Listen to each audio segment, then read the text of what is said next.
Hello, my name is Demiji, and I'm here to present my natural disaster. Most of you guys know, or should know, the oil spill that happened in 2010 in the Gulf of Mexico. My event is similar, but 20 years prior.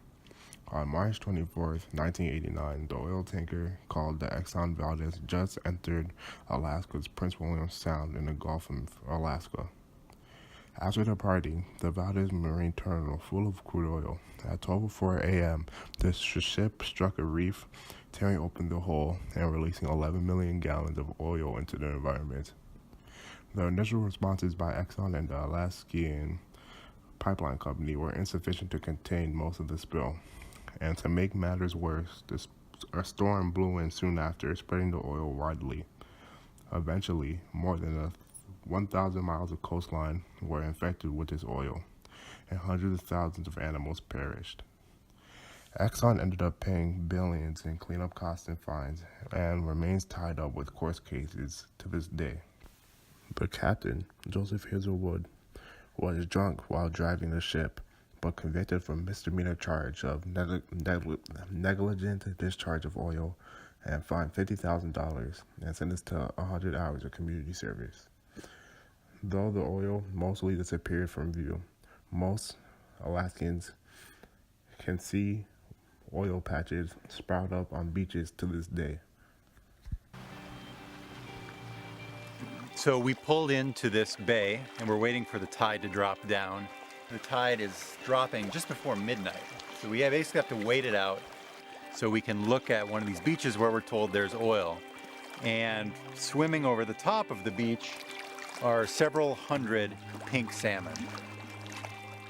It is a salmon that people and animals eat, and here there are hundreds of salmon swimming over the spot where we're told that there's toxic oil from 26 years ago. Whether or not the oil's there, we'll find out once this tide moves out.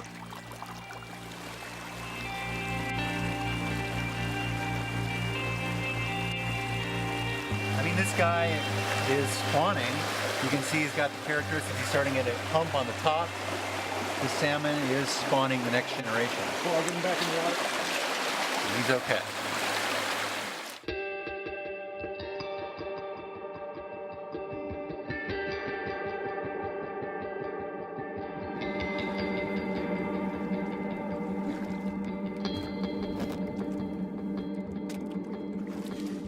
Pull up that map, huh?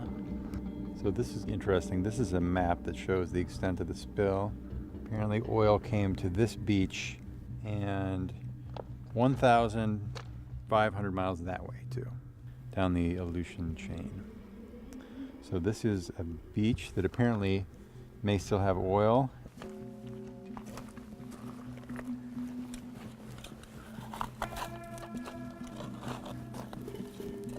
So this is an oil zorb that we took off the boat, and it is designed for oil to cling to it. So if you dip it in water, it will come out white. If you dip it in oil, it will come out black.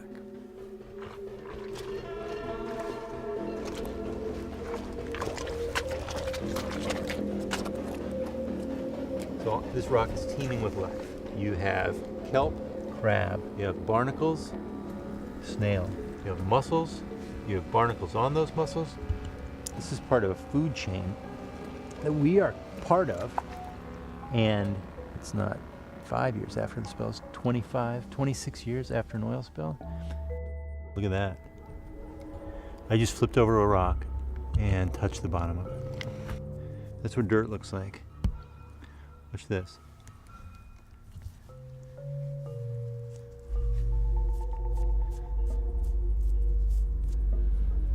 That's not dirt. It's oil.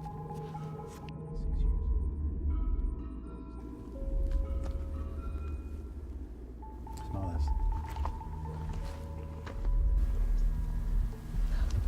Wow, it smells just like gasoline. A few hours ago when the tide was high, we watched hundreds of salmon swim right over the top. How would you like to eat a fish that swam over a bed of oil?